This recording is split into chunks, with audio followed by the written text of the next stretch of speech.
Hello everyone and welcome to our YouTube channel How to Log In. Here I'm with another brand new video to show you guys how you can log in into your Zion bank account.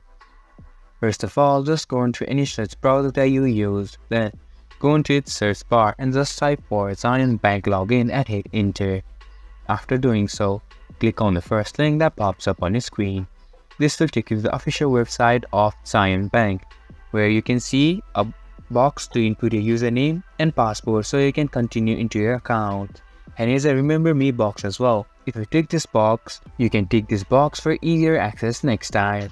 So, input your correct username and password here, and after doing so, just hit on sign in. Then you will be signed in into your Zion bank account. That's how you log in into your Zion bank account. I hope you guys find our video helpful. If you do, make sure to leave a like, subscribe to our YouTube channel and hit the bell notification. And don't forget to drop a comment for reviews, and for more content like this, see you guys on our next video. Thank you for watching.